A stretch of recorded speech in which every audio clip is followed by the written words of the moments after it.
Hello everyone, welcome to my channel. तो भाई अब हम बात करते हैं हमारे जो लेसन चला हुआ है न्यूट्रिशन लेसन 13 कम्युनिटी के अंदर। तो उसके नेक्स्ट टॉपिक की तो नेक्स्ट टॉपिक है हमारा आयरन। ठीक है, तो प्रीवियस वीडियो के अंदर हमने हमारा बी जो ग्रुप था, बी विटामिन बी ग्रुप था, वो हम कंप्लीट कर चुके हैं। विटामिन सी के बारे में भी जान चुके हैं। तो अब हम देखेंगे कि आयरन जो है वो क्या होता है, उसके फंक्शन क्या है और वो किस तरीके से हमारी बॉडी में मैकेनिज्म उसका रहता है।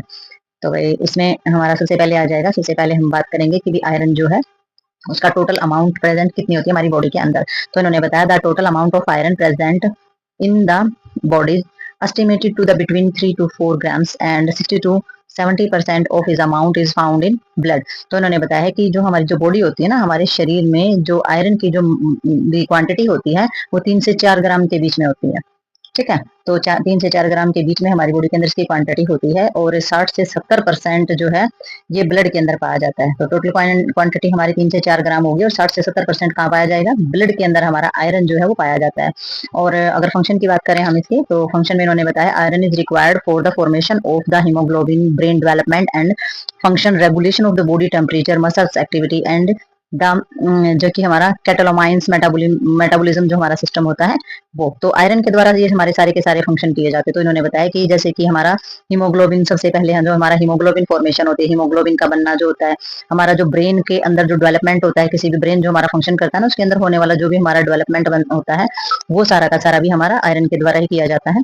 तो हमारी बॉडी का जो टेम्परेचर होता है वो भी बनाने का काम करता है ये कंप्लीट, यानी कि रेगुलेशन सिस्टम जो होता है, बॉडी का जो तापमान होता है उसको भी अच्छी तरीके से जो है मेंटेन करने का काम करता है। और मसल्स एक्टिविटी जो हमारी होती है, यानी कि जो हमारी मांसपेशियों की जो भी एक्टिविटी होती है, जो हमारी जैसे कि कैटेकोलामाइन जो हमारी बोली जाती है, वो जो हमारा मेटाबॉलिज्म होता है उसके लिए जो आयरन है वो बहुत ही ज्यादा जरूरी होता है हमारा।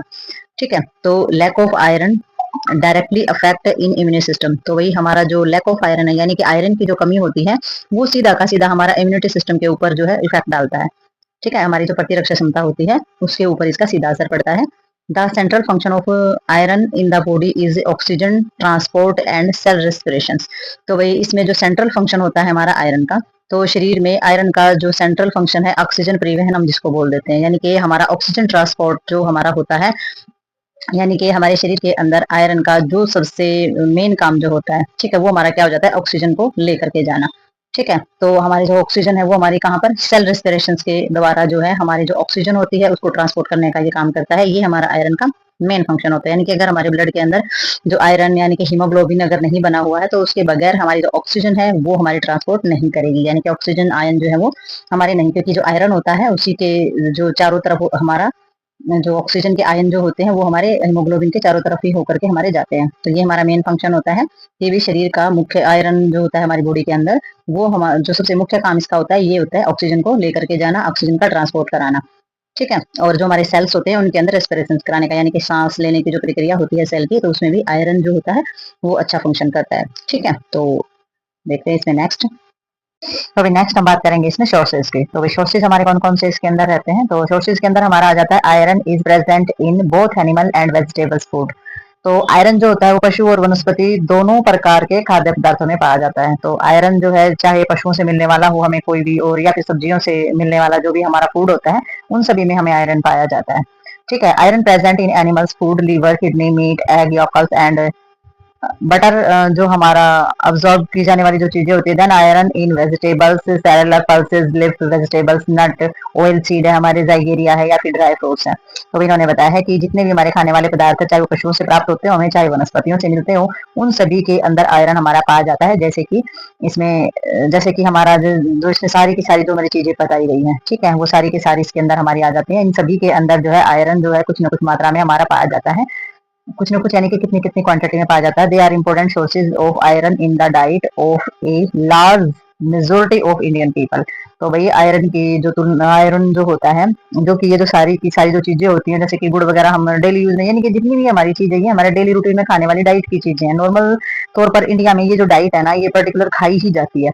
ठीक है, तो भारतीय लोग जो होते हैं ना वो एक मतलब बड़े हिस्से में जो आहार जिसके जो ले रहे हैं ना, तो ये एक महत्वपूर्ण स्रोत है कि भाई उसके डाइट के अंदर सारी चीजें ऐसे शामिल है कि भाई उसमें आयरन मिल ही जाता है उसे।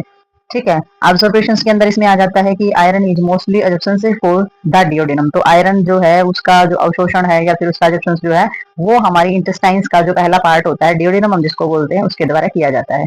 ठीक है। तो बाद में जो बचता है उसमें बाद में भी उसका जो अजप्शन होता है वो होता रहता है, लेकिन डिओडिनम जो वाला जो पार्ट होता है उसमें जो अजप्शन का जो अवशोषण का जो काम होता है वो मेनली इसके अंदर पाया जाता है। ठीक है, तो नेक्स्ट देखते हैं इसमें हम।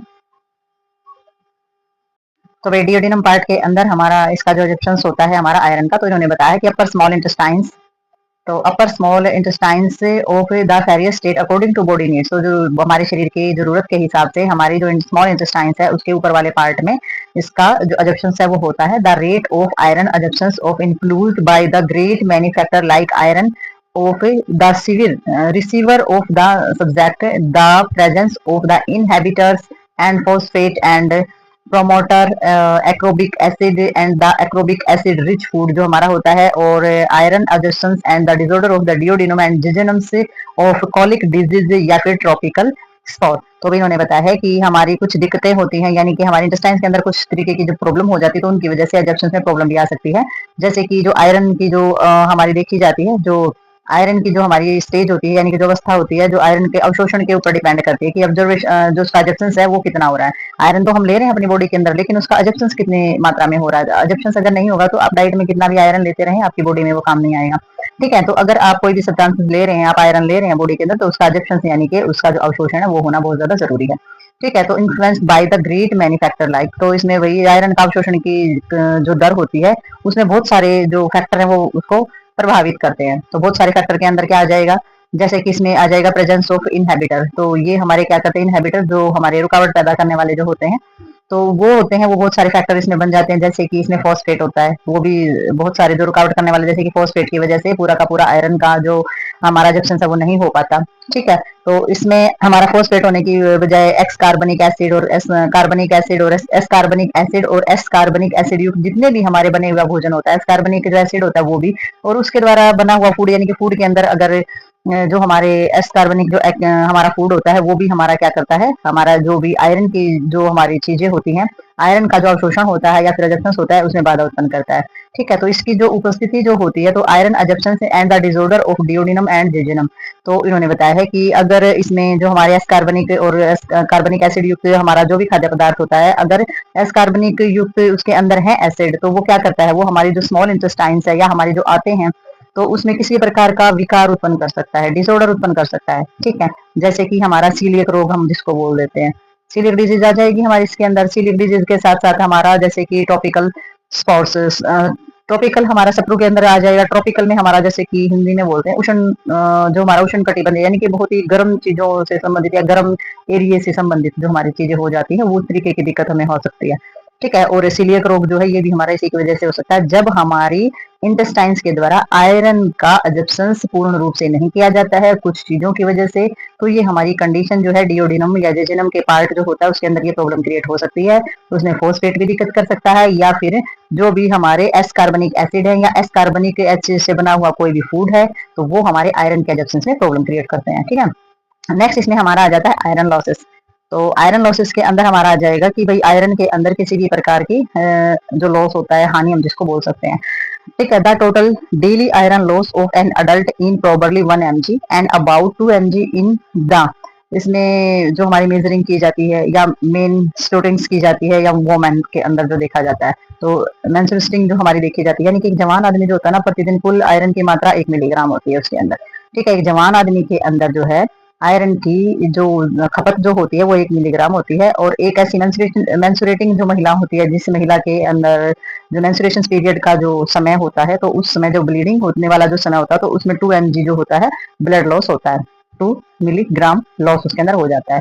Major route of iron loss, तो भाई जो मेजर रूट हमारे जो होते हैं ब्लीडिंग का जो हमारा जो माध्यम होता है, जो बड़ा आयरन की हानि का जो मुख्य जो मार्ग होता है वो क्या हो जाता है, हमारा हेमरेज। ठीक है, हेमरेज वगैरह यानी कि ब्लीडिंग वगैरह किसी प्रकार का रक्तस्राव हो जाना। अब रक्तस्राव में क्या हो जाता है, wherever blood is lost iron is lost, the cause of which may be the physiological या फिर menstruations, child birth of the pathological या hook worms, malaria, hemorrhoids, peptic ulcer. ठीक है, basal loss such of the excretion throat, urine, sweat and bile and the discriminated surface cells. तो ये सारे के सारे जो रीजन है इसमें आयरन लॉस होता ही होता है, आयरन की कमी होती ही होती है। तो इसमें हेमरेज आ जाता है, तो भी ब्लीडिंग अगर ज्यादा मात्रा में हो रही है। ठीक है। तो इसमें हमारा जो आयरन की हानि सबसे ज्यादा होती है कि भाई आपको ब्लीडिंग हो रही है, किसी प्रकार से हो सकती है, हमें चोट लगने की वजह से हो सकती है, कोई भी रीजन बन सकता है। और उसमें जो है ब्लड की हानि होती है, ब्लड में कमी आ जाती है तो आयरन की भी कमी हो जाएगी उसमें। ठीक है। हाँ, तो इसमें जो कारण रहता है उसमें हमारी जो फिजियोलॉजिकल रीजन जो है वो हमारे इसके अंदर रहते हैं, यानी कि शारीरिक रूप से हमारे जो बदलाव आते हैं बॉडी के अंदर वो हमारे रीजन इसके अंदर रहते हैं, जैसे कि मेंस्ट्रुएशन, चाइल्ड बर्थ यानी कि बेबी का जन्म होता है तो भी वुमेन से ब्लीडिंग होती है, और मासिक धर्म जो आते हैं उनमें भी ब्लीडिंग होती है। तो ये हमारे हो जाते हैं ये हमारे फिजियोलॉजिकल रीजन हो जाते हैं। पैथोलॉजिकल जो हो जाते हैं बीमारियों से संबंधित जो होते हैं, जैसे कि हुकवॉर्म्स हो गया। ठीक है, हुकवॉर्म जैसी जो बीमारी है, अगर मलेरिया हो जाता है, हेमरोइड्स यानी कि बवासीर जैसी समस्या हो जाती है, पेप्टिक अल्सर जो होते हैं, छाले वगैरह जो हो जाते हैं, तो उनकी वजह से समस्याएं आ सकती है। तो ये हमारे हो जाएंगे पैथोलॉजिकल। फिजियोलॉजिकल शारीरिक जो हमारी चीजें हो जाती हैं, पैथोलॉजिकल जो हमारी बीमारी से संबंधित चीजें हो जाती है। नेक्स्ट इसमें दिया गया हमारा बासल लॉस। तो बासल्स में हमारी कौन सी चीजें आ जाएगी, जो यूरिन है, यूरिन के जरिए या फिर पसीने के जरिए या फिर जो हमारी पित्त यानी कि जो हमारा बाइल होता है उसके जरिए। ठीक है, तो ये जो हमारी होती है, या फिर हमारे सेल्स वगैरह की जो वर्क होता है। ठीक है, सेल्स होता है सरफेस में, यानी कि सेल्स के झड़ने का या सेल्स के टूटने का जो प्रोसेस होता है उसके अंदर भी हमारे आयरन का लॉस होता ही होता है। ठीक है, तो आयरन हमारा ब्लड में पाई जाने वाला सबसे ज्यादा मात्रा में पाए जाने वाला सब्सटेंस होता है, और इन सिचुएशन में आयरन लॉस हमारी बॉडी के अंदर होता है। इसलिए डेली बेसिस पर जो हम डाइट लेते हैं उसमें रिक्वायरमेंट रहती है हमारी बॉडी को आयरन की। ठीक है, तो भाई नेक्स्ट देखते हैं इसके अंदर हम। तो भैया हम इसमें बात करेंगे आयरन डेफिशिएंसी की। तो आयरन डेफिशिएंसी जो होती है हमारी आयरन की कमी से होने वाली जो प्रॉब्लम्स होती हैं उनके बारे में बात करेंगे। तो आयरन डेफिशिएंसी में हमारी आ जाती है iron deficiency result of nutritional anaemia which is not a disease entity. तो भी इन्होंने बताया कि आयरन की जो डेफिशिएंसी यानी कि आयरन की कमी जो होती है वो हमारा जो न्यूट्रिशन यानी कि जो हम अच्छे तरीके से पोषक तत्व जो नहीं लेते उसकी वजह से जो खून की कमी हो जाती है। ठीक है, तो आयरन डेफिशिएंसी के कारण जो है ब्लड की कमी हो जाना, एनीमिया जैसी समस्या हो सकती है, which is not of disease entity. ये किसी प्रकार की कोई बीमारी नहीं है। It is rather than syndrome cause by the malnutrition. ये जो प्रॉब्लम्स होती है ये किसके कारण होती है, मॉल न्यूट्रिशन के कारण, यानी कि पोषक तत्व अच्छे तरीके से ना लेने से, पोषण अच्छे से ना लेने की वजह से ये प्रॉब्लम हमारी क्रिएट हो सकती है। तो वाइडस जो हमारा वाइडस sense decides anemia there may be other functionals disturbance such of the impaired cells. जो हमारे सेल्स होते हैं उसमें इमीडिएट इम्यूनिटी और reduce resistance of infection, increase जो हमारी मोर्बिडिटी हो जाएगी या मोर्टेलिटी हो जाएगी, या फिर डिमिनिश्ड वर्क परफॉर्मेंस हो जाएगी इसके अंदर। तो भाई जो खून की जो कमी होती है उसके साथ साथ एक खून की कमी ही नहीं होती है, इसके अलावा और भी जो हमारे फंक्शन होते हैं बॉडी के अंदर वो सारे के सारे डिस्टर्ब हो जाते हैं। जैसे कि जो रेजिस्टेंस होता है, इन्फेक्शन वगैरह जो होना होता है वो हो जाता है, उसमें रेजिस्टेंस कम हो जाएगा तो इन्फेक्शन बढ़ जाएगा बॉडी के अंदर। ठीक है, सेल के अंदर जो इम्यूनिटी सिस्टम होता है, प्रतिरक्षा क्षमता होती है वो भी हमारी कम हो जाती है, और मृत्यु दर और बीमारी की दर ज्यादा बढ़ जाएगी, और काम करने की जो क्षमता होती है वो कम हो जाएगी। तो ये हमारे आयरन की कमी होने की वजह से हमारी बॉडी के अंदर हो सकता है। नेक्स्ट इन्होंने बताया डेली रिक्वायरमेंट। तो डेली रिक्वायरमेंट वही फिर वही टेबल 22 के अंदर ही हम देखेंगे, उसी में दी गई है सारी की सारी जो रिकमेंडेड इन इंडिया यानी कि इंडिया के डाइटरी सिस्टम के हिसाब से उसमें चीजें दी गई हैं। ठीक है, नेक्स्ट हमारा आ जाता है सोडियम। तो सोडियम क्या आ जाता है, सोडियम ओकर इज मैनी फूड्स। तो सोडियम जो है हमारा कुछ जितना भी हमारा फूड होता है, and the also added food during cooking. तो जितना भी हमारा खाना पकाया जाता है ना, तो मोस्टली उन सब में हमारा सोडियम पाया जाता है, क्योंकि नमकीन जो हम खाना बनाते हैं नमक डाल के, तो हमारा सोडियम लेवल ही हो जाता है। तो sodium is present in all body fluids and the lost for the body by urine and sweat. तो भाई जितना भी सोडियम जो है वो प्रेजेंट होता है हमारी बॉडी के अंदर फ्लूइड के जरिए, जितना भी हम फ्लूइड लेते हैं उससे हमारा सोडियम लेवल जो है बॉडी के अंदर आ जाता है, और यूरिन और जो पसीना होता है उसके माध्यम से बाहर निकलता है। ठीक है, depletion of the sodium chloride cause muscular cramp. और अगर सोडियम लेवल क्लोराइड से जो होता है अगर वो हमारी बॉडी के अंदर कम हो जाता है तो मांसपेशियों में क्रैम्प वगैरह या ऐठन वगैरह स्टार्ट हो जाती है ना। The daily requirement of sodium chloride is about 5 gram for adult. तो वही हमारी जो डेली रिक्वायरमेंट होती है एक जवान आदमी को, तो उसे 5 ग्राम जो एक जवान आदमी को सोडियम लेना चाहिए। रिक्वायरमेंट डिपेंड होता है वही क्लाइमेट मौसम के हिसाब से, या फिर उसका काम धंधा कैसा है, या फिर फिजिकल एक्टिविटी कैसी करता है, तो उसी हिसाब से ये जो सोडियम लेवल की क्वांटिटी है वो लेनी चाहिए। स्ट्रॉन्ग रिलेशनशिप हमारा होता है बिटवीन किसके बीच में, हमारी जो हाइपरटेंशन की प्रॉब्लम होती है, डाइटरी साल्ट हम जितना लेते हैं और हमारा हाइपरटेंशन क्या होता है, बीपी का बढ़ जाना, तो उसके बीच में बहुत गहरा संबंध होता है। जो हम डाइट लेते हैं वो हमारा हाइपरटेंशन या हाइपोटेंशन से बहुत ज्यादा रिलेशन होता है, यानी कि जुड़ा हुआ होता है। As been observe the intake of more than. और अगर ज्यादा मात्रा में लेते हैं तो वो क्या कर देता है, हमारी जो मांसपेशियां होती है उनमें ऐठन पैदा कर देता है अगर ज्यादा मात्रा में लेते हैं तो। ठीक है, तो वही नेक्स्ट देखते हैं इसमें हम।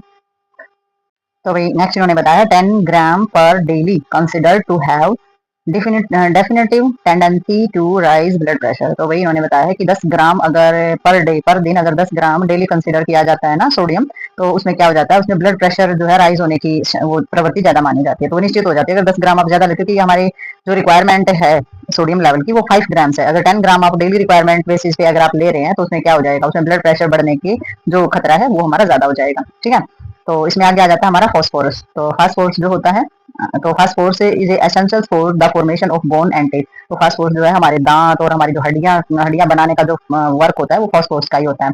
ठीक है, बहुत ज्यादा जरूरी होता है इनको बनाने के लिए। It play an important part of the metabolism, और ये बहुत ज्यादा बढ़िया रोल अदा करता है इसमें। हमारा जो मेटाबॉलिज्म सिस्टम होता है चपचपाए जिसको बोलते हैं पाचन क्रिया का किसी प्रकार की, तो उसमें बहुत अच्छा रोल अदा करता है ये। तो नेक्स्ट उन्होंने बताया it is widely distributed in food stuff, it is deficiency rarely occur. तो भाई जितना भी ये हमारा पाया जाता है ये हमारा किस से डिस्ट्रीब्यूट हो जाता है, जितने भी हमारे खाद्य पदार्थ है ना उनके अंदर ये पाया जाता है, और इसकी जो कमी होती है वो शायद ही कभी मिलती है। फास्फोरस की कमी बहुत ज्यादा कम होती है, किसी किसी में देखी जाती है और बहुत कम देखने को मिलती है। The requirement of calcium and phosphorus are the considered together as their function and requirement are closely linked. तो वही इन्होंने बताया है कि जो रिक्वायरमेंट ऑफ कैल्शियम, तो कैल्शियम की जो रिक्वायरमेंट है, फास्फोरस जो होता है हमारा, तो इसमें कैल्शियम और फास्फोरस की जो आवश्यकता होती है यानी कि जो रिक्वायरमेंट होती है उनको मतलब कि एक साथ माना जाता है, क्योंकि इनके जो काम और जो जरूरतें होती है ना वो आपस में एक दूसरे से बहुत ज्यादा जुड़ी हुई होती हैं। कैल्शियम की और फास्फोरस की जो भी हमारी जो चीजें होती हैं वो एक दूसरे के साथ बहुत ज्यादा जुड़ी होती है, क्योंकि जो ये काम करते हैं जो इनकी रिक्वायरमेंट होती है वो एक दूसरे से बहुत ज्यादा लिंक होती है, जुड़ी हुई होती है। और सजेस्टेड दैट एंड द जो हमारा एलिमेंटल कैल्शियम, तो इसमें जो सुझाव दिया गया है वो हमारा है आयु में जो भी हमारा जो ग्रुप होता है ना कैल्शियम और फास्फोरस का, वो 1.1 का जो रेशो होता है वो बना के रखा जा सकता है। ठीक है, तो इसमें फास्फोरस और जो कैल्शियम का जो हमारा एलिमेंट का जो रेशो होता है वो 1.1 यानी कि 1 पॉइंट नहीं, वो 1 अनुपात हम इसको बोलते हैं ना, तो 1 अनुपात 1 जो रेशो होता है वो हमारा मेंटेन किया जाता है। मोस्ट एज ग्रुप जो होता है इसमें हमारा except is the infancy where is ratio suggested of the 1 अनुपात 1.5 हमारा माना जाता है। तो इसके अंदर जो है मतलब कि एक मोस्टली जो हमारी जो एज देखी जाती है, तो एज के हिसाब से इसमें जो ग्रुप होता है कैल्शियम और फास्फोरस का वो 1 अनुपात 1 माना जाता है। ठीक है, बनाए रखा जा सकता है, लेकिन शिवाय शैशवकाल यानी कि मतलब कि शिवाय शैशवकाल का मतलब इसमें हिंदी में शैशवकाल इसको बोल देते हैं, जो हमारी बचपन की इन्फेंसी एज होती है, बिल्कुल छोटा बच्चा होता है, शिशु की जो एज होती है, तो वहां पर इसका अनुपात जो है 1 अनुपात 1 5 हो जाता है। तो ये अनुपात जो है ये हमारा मिडिल लोग के लिए हो जाता है, और ये हमारा बिल्कुल छोटे बच्चों के लिए अनुपात हो जाता है फास्फोरस का। फास्फोरस और कैल्शियम जो है एक दूसरे से बहुत ही ज्यादा जुड़े हुए होते हैं, लिंक होते हैं। नेक्स्ट हमारे इसके अंदर आ जाता है पोटाशियम। तो ये पोटाशियम के अंदर हमारी चीजें आएंगी इसमें। पोटाशियम भी कैसा है हमारा, पोटाशियम इन्होंने बताया कि adult human body contain about, इसमें आ जाएगा 250 ग्राम्स ऑफ पोटाशियम। तो एक जवान आदमी जो होता है हमारी जो एक जवान आदमी की जो बॉडी होती है ना उसके अंदर 250 ग्राम तक पोटाशियम पाया जाता है। तो potassium occur widely of the food stuff, और जो हम खाने की जो चीजें खाते हैं उन्हीं से ये हमारी चीजें मिल जाती है। So there is a little of likelihood of its deficiency. तो इस बहुत ही कम मात्रा में जो है इसकी जो कमी होती है, जो खपत होती है, बहुत ही कम मात्रा में ये हमारा पाया जाता है। ठीक है, नेक्स्ट मैंने बताया पोटाशियम इज वासो active increase blood flow and the sustain metabolic need of the tissues.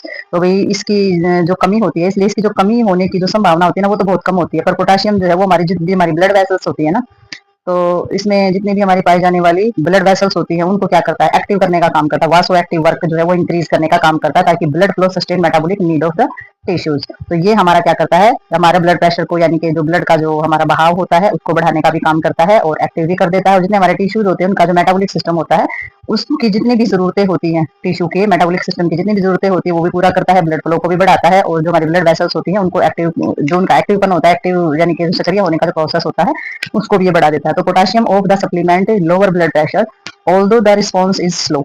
तो वही जो हमारा इसके अंदर जो पोटाशियम सप्लीमेंट है वो हमारा क्या करता है, ब्लड प्रेशर को कम करते हैं। पोटाशियम सप्लीमेंट अगर आप लेते हैं ना तो ब्लड प्रेशर को जो कम कर देते हैं, तो रिस्पॉन्स इज स्लो। ठीक है, तो उसमें कम कर देते हैं, हालांकि इसका जो रिस्पॉन्स है ना वो बहुत ही धीरे धीरे होता है। ठीक है, ब्लड प्रेशर को तो स्लो कर देते हैं, क्योंकि जब सोडियम लेवल ज्यादा बढ़ जाता है तो पोटाशियम दिया जाता है, जैसे डायलिसिस के पेशेंट को दिया जाता है ना, उसको पोटाशियम दिया जाता है, सोडियम लेवल कम हो जाता है तो। और अगर बीपी उसका कम जा रहा है, बीपी कम होता है तो उसको एनएफ दिया जाता है, यानी कि उसको सोडियम लेवल दिया जाता है। तो इस तरीके से हमारी जो बॉडी की जो रिक्वायरमेंट होती है अकॉर्डिंग टू ट्रीटमेंट, तो ये चीजें फॉलो की जाती हैं उसके अंदर। तो although is the response of slow, इसका जो प्रभाव होता है वो बहुत ही धीरे धीरे होता है। Diet high is sodium and low in potassium have been the implicated in the etiology of high blood pressure। तो भी इसमें सोडियम की जो अगर किसी प्रकार से सोडियम जो है वो ज्यादा हो जाए और पोटाशियम की कमी वाले हम जितने भी जो भी हम भोजन ले रहे हैं, जो भी हम खाने पानी पीने की जो चीजें ले रहे हैं, तो उसमें जो हमारे ब्लड प्रेशर जो हमारा बढ़ जाता है, यानी कि हमारा ज्यादा हो जाता है ब्लड प्रेशर, तो उन कारणों में से एक माना जाता है। ठीक है। तो यही कहना होता है इनका कि भाई हमारे जो सोडियम जब हमारा ज्यादा हो जाता है, सोडियम ज्यादा हो जाए और पोटेशियम की कमी वाले अगर हम कोई वो चीजें खा रहे हैं, यानी कि सोडियम तो हम ज्यादा ले रहे हैं लेकिन ऐसी चीजें नहीं खा रहे कि जिसके अंदर पोटेशियम हो, तो पोटेशियम की कमी हो जाती है। तो इस कारण से हमारा क्या हो जाता है, ब्लड प्रेशर ज्यादा बढ़ जाता है। अगर हम बीपी हमारा जब मेंटेन रहेगा, जब हम सोडियम लेवल ले रहे हैं तो उसके साथ साथ पोटेशियम भी हम इतना ही ले रहे हो। तो ये भी नहीं है कि दोनों ही चीज भरपूर मात्रा में जरूर से ज्यादा लो। जो क्वांटिटी हमारी दी गई उस हिसाब से सोडियम लेना है और पोटेशियम भी इतना ही जरूरी है। अगर पोटेशियम कम हो जाएगा, सोडियम ज्यादा हो जाएगा, तो हमारी बीपी की प्रॉब्लम्स जो है वो इंक्रीज हो जाती है। ठीक है। तो कमी वाले जो हम आहार ले रहे हो तो उससे रक्त जो हमारे ब्लड प्रेशर की जो रीजन है वो हमारे ज्यादा बढ़ जाते हैं। ठीक है। तो इसके अंदर the ideally of the desirable sodium to potassium ratio in the diet 1.1। ठीक है। मिलीमोल हम इसको बोल देते हैं। ठीक है। तो इसके अंदर इन्होंने बताया कि जो भी हमारी जो डाइट होती है ना, डाइट के अंदर जो सोडियम लेवल है और पोटेशियम है उसका जो अनुपात अगर हम देखें, रेशियो अगर हम देखें तो 1:1 होना चाहिए। 1:1 मिलीमोल होना चाहिए। तो दोनों का अगर बराबर अनुपात होगा, सोडियम भी बराबर ले रहे हैं, पोटेशियम भी बराबर ले रहे हैं, तो हमारे जो ब्लड प्रेशर की जो कंडीशन है ना तो वो हाइपर होगा और ना ही वो हाइपो होगा। तो ये दोनों कंडीशन हमने ठीक रखनी होंगी। अगर हमने अपने ब्लड प्रेशर को नॉर्मल रखना है तो आपने वो चीजें खानी होंगी जिसमें पोटेशियम ज्यादा होता है। ये नहीं है कि आप सोडियम लेवल ही लेना बंद कर दें। सोडियम लेवल तो आप 5 ग्राम्स तक जो आपका जो लेवल है लेने का वो तो आपने लेना ही लेना है। उसके साथ साथ आपने पोटेशियम भी अपनी डाइट में शामिल करना है। ठीक है। तो नेक्स्ट देखते हैं इसमें हम। तो नेक्स्ट हम बात करते हैं इसमें मैग्नीशियम की। ठीक है। तो मैग्नीशियम जो है वो हमारी बॉडी में किस हिसाब से रिक्वायरमेंट उसकी होती है। तो सबसे पहले हम देखेंगे कि magnesium is a constitute of bone and the present in all body cells. तो भी जो मैग्नीशियम होता है वो हमारी बोन के अंदर पाए जाने वाला है कॉन्स्टिट्यूट, यानी कि घटक हम जिसको बोल देते हैं है। और ये शरीर की जितनी भी हमारे ब्लड सेल्स होते हैं ना उन सभी के अंदर ये पाया जाता है। ठीक है। बॉडी के अंदर पाए जाने वाले ब्लड सेल्स के अंदर ये होता है और बोन का ये कॉन्स्टिट्यूट होता है हमारा। और human adult body contain about 25 gram magnesium of which about the half in pound in the skeleton. तो इन्होंने बताया है कि हमारी जो इंसान की जो बॉडी होती है, जो शरीर होता है, उसमें 25 ग्राम यानी कि 25 ग्राम मैग्नीशियम होता है, जिसमें से लगभग आधा जो मैग्नीशियम होता है वो हमारा किसके अंदर पाया जाता है, हमारा जो स्केलेटन सिस्टम होता है यानी कि बोन का जो सिस्टम होता है उसी के अंदर पाया जाता है। ठीक है। और appear that the magnesium is essential for the normal metabolism of the calcium and potassium. और ये माना जाता है कि भाई हमारा जो मैग्नीशियम होता है वो बहुत ही ज्यादा जरूरी होता है किसके मेटाबॉलिज्म के लिए, कैल्शियम और पोटेशियम को बचाने के लिए। इसका जो मैकेनिज्म कंप्लीट करने के लिए, मेटाबॉलिज्म सिस्टम कंप्लीट करने के लिए मैग्नीशियम की जरूरत होती है। आप कितना ही पोटेशियम ले लो या कैल्शियम ले लो, वो जब तक आपकी बॉडी में काम नहीं करेगा जब तक आपकी बॉडी में मैग्नीशियम नहीं होगा। तो मैग्नीशियम का होना जरूरी है, तभी जाकर के आपकी बॉडी में कैल्शियम और पोटेशियम भी वर्क करेंगे। ठीक है। क्योंकि इसके मेटाबॉलिक सिस्टम का जो प्रोसेस होता है उसके अंदर काम करता है ये। ठीक है। तो मैग्नीशियम डेफिशिएंसी में ओकर of the chronic of alcoholism. तो अभी मैग्नीशियम की जो डेफिशिएंसी होती है वो क्यों हो जाती है, तो मैग्नीशियम की जो कमी होती है, मतलब कि मैग्नीशियम जो है वो हमारे लिए जरूरी होता है। और बहुत ही ज्यादा लंबे समय तक जो लोग शराब पीते हैं यानी कि क्रोनिक अल्कोहलाइज जो करते हैं, यानी कि बहुत लंबे समय से लोग शराब पी रहे हैं, या सिरोसिस ऑफ लीवर यानी कि लीवर के ऊपर जो है वो लीवर के ऊपर प्रॉब्लम्स हो चुकी है, लीवर में सूजन आ जाना या लीवर के ऊपर किसी प्रकार का जमाव हो जाना, लीवर सिरोसिस की जितनी भी हमारी प्रॉब्लम्स होती हैं, तो उसमें अगर टॉक्सिमेंस हो तो प्रेगनेंसी में किसी जहरीले पदार्थ का प्रोसेस हो जाना, या फिर प्रोटीन एनर्जी। ठीक है। और mall nutrition of the mall absorption syndrome से, और अगर न्यूट्रिशन अच्छे से नहीं लिया जा रहा है या न्यूट्रिशन बहुत ही कम मात्रा में ले रहे हैं, या फिर न्यूट्रिशन तो लिया जा रहा है लेकिन बॉडी के अंदर एब्जॉर्प्शन यानी कि अवशोषण बहुत ही कम मात्रा में हो रहा है, तो इस तरीके के जो सिंड्रोम्स होते हैं। ठीक है। तो ये हमारे क्या हो जाते हैं, इनकी वजह से क्या हो जाता है, मैग्नीशियम जो होता है उसकी कमी हो जाती है हमारी बॉडी के अंदर। तो मैग्नीशियम रिक्वायरमेंट जो है वो estimated to be about 340 mg day for adult. तो एक जवान आदमी जो होता है उसको प्रतिदिन जो है 340 मिलीग्राम मैग्नीशियम की जरूरत पड़ती है। और इसमें आ जाता है आगे ट्रेस एलिमेंट्स। तो ट्रेस एलिमेंट में हो जाता है कि भाई आप किस तरीके से एलिमेंट्स का पता लगाओगे, तत्व जो होते हैं, एलिमेंट्स जो होते हैं उसका पता कैसे लगाएंगे।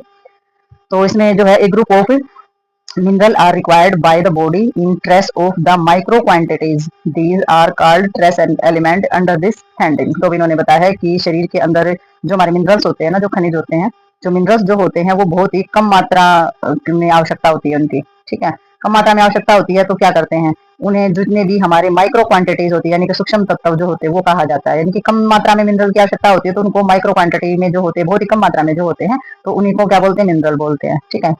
आगे जो दिया गया है अंडर दिस हेडिंग, आगे देखते हैं इसमें क्या है। तो इसमें ऑन हैंडिंग जो हमारे मौजूद होते हैं, तो इसमें हमारा कौन कौन सी चीजें इंक्लूड होगी, आयोडीन है, ठीक है, और फ्लोरीन है, हमारा जिंक है, ठीक है, कॉपर है, जैसे कि तांबा, जिंक को दस्ता बोल देते हैं, कॉपर जो हमारा तांबा होता है, कोबलाट होता है। तो ये सारे के सारे हमारे जो तत्व होते हैं ये हमारे पाए जाते हैं। The function of many of this element are not completely understood. तो इसमें से कुछ जो तत्व है उनके फंक्शन आज भी जो रिसर्च के अंडर जो चीजें चल रही है उसमें आज तक समझ में नहीं आए हैं कि उनके क्या फंक्शन रहते हैं। Man is not likely is suffer from the trace elements deficiency. तो भी जो भी हम किसी भी प्रकार का अगर पूर्ण रूप से अगर डाइट ले रहे हैं ना, long as his diet is well balanced, अगर हम अच्छी बैलेंस डाइट अगर हम ले रहे हैं लंबे समय से, तो बहुत ही रेयरली चांस होता है कि भी किसी भी सब्सटेंसेस या किसी भी एलिमेंट की हमारी बॉडी के अंदर डेफिशिएंसी हो।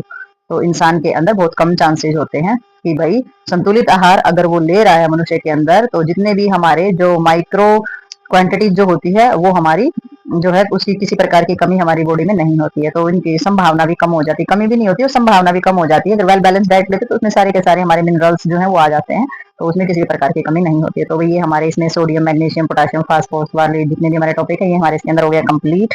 तो मिलते हैं नेक्स्ट टॉपिक और नेक्स्ट वीडियो के साथ, तब तक के लिए बाय बाय।